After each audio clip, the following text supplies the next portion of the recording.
Booba and the Underground Dwarfs.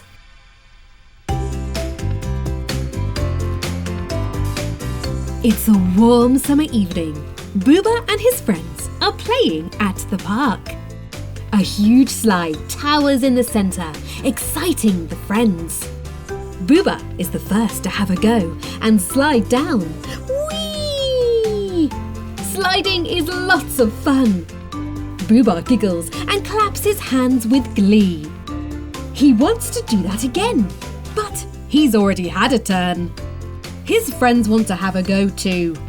Lula, Mr. Beak and Noodle slide down the slide one by one as Booba watches before he slides down a second time. The friends love playing on the slide. Spike sits on a bench watching his friends. He's too busy looking up at the sky to play on the slide. He gazes up at the dark sky, lit up brightly with stars. Booba and his friends wonder what Spike is looking at.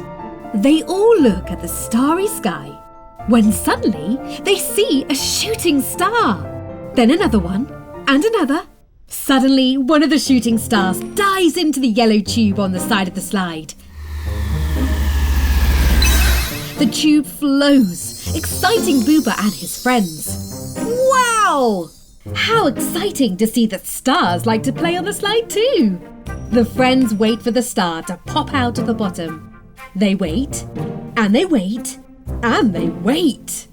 But the star doesn't appear. Booba and his friends are confused. They wonder if the star is stuck. Booba runs over to the side and peers up the tube. But he can't see any star. The star has disappeared. Booba wants to know where the star has gone, so decides to jump into the tube to see if he can find it.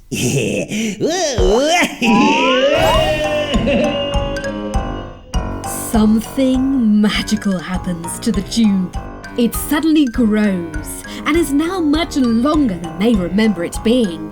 The slide seems to be going on forever and ever, until he suddenly flies out of the slide, landing on his bottom.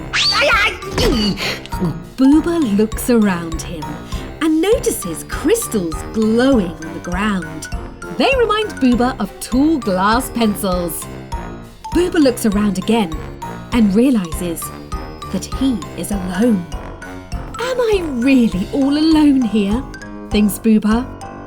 Suddenly, he hears soft whistling. Booba looks up to see his reflection in a large, beautiful gem. He happily waves at himself. The reflection waves back. Booba cheers up, excited that he has a new friend. Booba runs up to the crystal and makes funny faces into the mirrored gem. The reflection in the gem doesn't respond. Booba is confused. Why isn't the reflection copying him? Isn't that what they're supposed to do? Suddenly, the reflection growls and makes such a scary face that Booba runs away, scared. The reflection giggles. It seems to like being scary. Booba runs through a whole forest of gems before coming to a stop. He is puffing and panting when suddenly something flies past him. Booba immediately turns to see what it is and spots a pebble. It has fallen from the cave ceiling and bounced off a small gem. What a lovely sound, thinks Booba. He flicks the gem with his finger and he hears the same sound again. Booba finds a couple of small stones and plays a whole melody on the gem. He wants to hear more. Booba begins to play with all the gems that he can reach. He is really excited by the sound they make and wants to show his friends, so returns to the mirrored gem.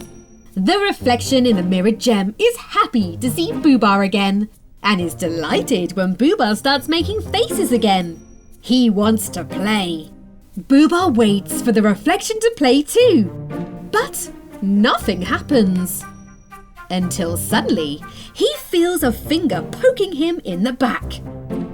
Booba turns around to see 1, 2, 3, 4 dwarfs standing in front of him. They all walk in a line heading somewhere, wearing helmets, carrying a large lantern, a pickaxe, a shovel and a chest. Booba thinks it's a huge chest. Wow! Booba wants to know what is in the chest and quickly follows them. The reflection waves after him. Booba follows the dwarfs. They come to an underground railway and board a small train made up of 4 cars. The train takes them on a journey through a long, mysterious tunnel. Booba really wants to go with them, but he's missed the train. Until suddenly, another train arrives. Hurrah! Booba boards the train and rides off following the dwarfs. Suddenly, a fork in the road appears. The dwarfs go to the right, while Booba's train turns left. The rails on the Booba's track spin and twist as if he's on a roller coaster. Finally, the train stops twisting and turning, and Booba can see the dwarfs in the train ahead of him again. Booba doesn't want to lose sight of them again. When a new fork appears, Booba manages to maneuver the car so that he doesn't lose sight of the dwarfs again. Suddenly, the train with the dwarfs stops and the dwarfs get off the train. Booba's train comes to a stop just behind them and he jumps out too. Oh, Booba has tripped and fallen over. He looks up and sees the dwarfs looking over him. They're curious about Booba. Who is this strange creature? One of the dwarfs offers Booba his hand and helps him up. The dwarf immediately hands Booba his pickaxe and invites him to join them. Booba stares at the pickaxe and doesn't know what to do with it. But he decides to go with the dwarfs anyway. He wants to know where they're going. They eventually arrive in another cave and the dwarfs get to work. One dwarf grabs a ladder and another climbs up it and begins to hit the cave wall with the pickaxe as hard as he can. A crimson gem immediately pops out of the wall. One of the dwarfs catches it and looks at it curiously with a magnifying glass. Satisfied with what he sees, he places it in the chest. Booba notices that the chest is already full of colourful gems. They shimmer and shine in the light of the lantern. So, that's what a pickaxe is used for. To find treasure, thinks Booba. What a useful tool. Booba walks up to the cave wall and hits it with the pickaxe. Nothing happens. Then he hits again, a little higher. Still, nothing happens. Booba hits higher and higher. He doesn't give up trying to get his own treasure. Soon, Booba is hanging from the ceiling, holding on to the pickaxe. He looks down at the dwarfs. Can somebody help me down? He giggles. The dwarfs bring a ladder to help Booba down. But soon, all the dwarfs are hanging from the axe. They're all too heavy for the axe, and suddenly, they all fall! But look what's happening.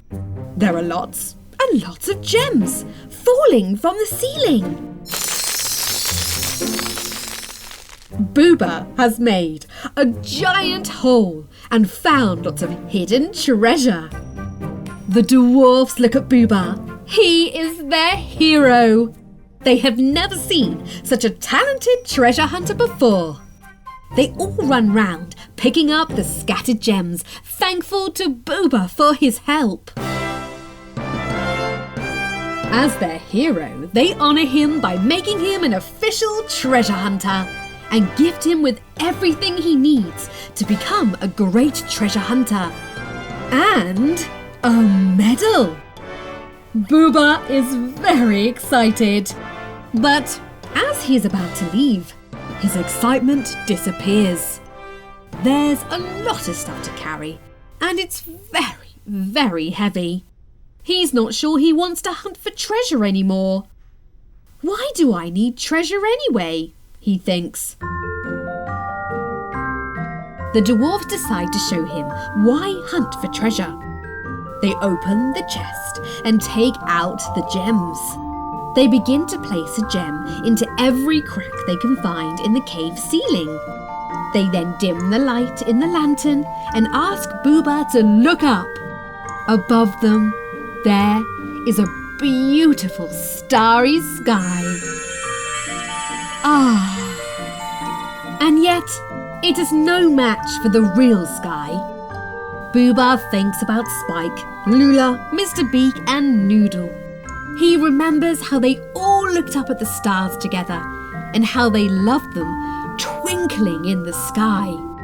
Booba suddenly misses his friends. But he's having fun with his new friends too and wants to show them the real sky outside. Together, they all build a long ladder and climb up out of the cave. Booba's friends are still at the park, waiting for him to come back. Booba calls out to them, and they get excited to see Booba and the dwarfs. Everyone sits on the park bench, and they all look up at the sky. The dwarfs love the sky. It's the most beautiful thing they have ever seen. They love their own sky in the cave. But there's nothing like lying under a real sky.